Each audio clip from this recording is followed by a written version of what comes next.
Je vous montre comment décorer les passe-partout avec des rubans décoratifs métallisés. Vous verrez en particulier comment obtenir cette décoration en utilisant ces rubans adhésifs. Avec un crayon à papier bien taillé, je trace les lignes qui me serviront de repère pour positionner le ruban. Comme vous voyez, je me sers de l'équerre pour passe-partout. Le fonctionnement de l'équerre est expliqué en détail dans une autre vidéo qui s'appelle « Équerre pour passe-partout » que je vous invite à regarder. Sur le côté long, il est conseillé de tracer aussi une courte ligne au centre pour mieux positionner le ruban. Le ruban que j'utilise est composé de 8 bandes séparées l'une de l'autre. Je détache une bande et je la fixe sur la ligne que j'ai tracée. Je fais la même chose sur les autres côtés.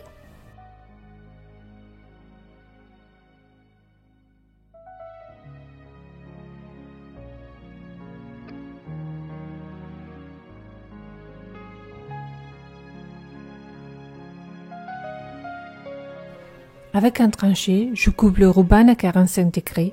J'enlève ce qui a un accès.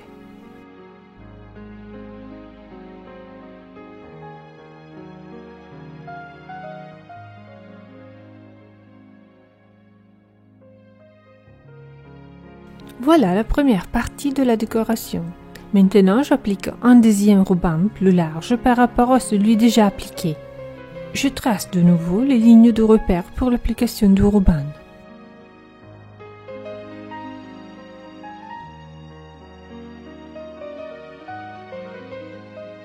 Contrairement à la fois précédente, je peux détacher un seul morceau de ruban qui comprend les 4 bandes dont j'ai besoin.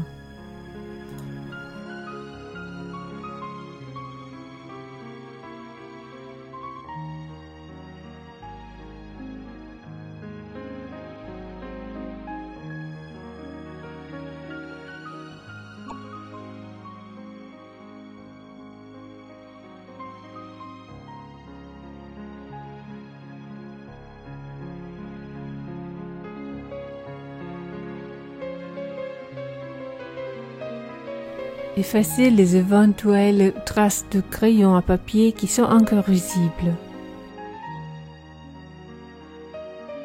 Au lieu de tracer des lignes d'intersection dans les angles, vous pouvez tracer des points en insérant la pointe du crayon à papier dans les petits trous de l'équerre.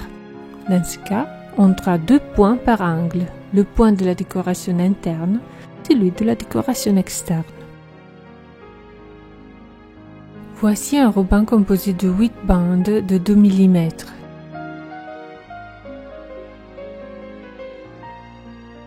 D'autres rubans sont composés de 6 bandes de 3 mm comme celui-ci. D'autres rubans encore sont composés de 4 bandes de 5 mm de largeur. Enfin, certains rubans, comme ce dernier, sont composés de 2 bandes de 8 mm. Les rubans ont une longueur de 12 mètres. La liste complète de combinaisons de rubans est indiquée dans ce tableau.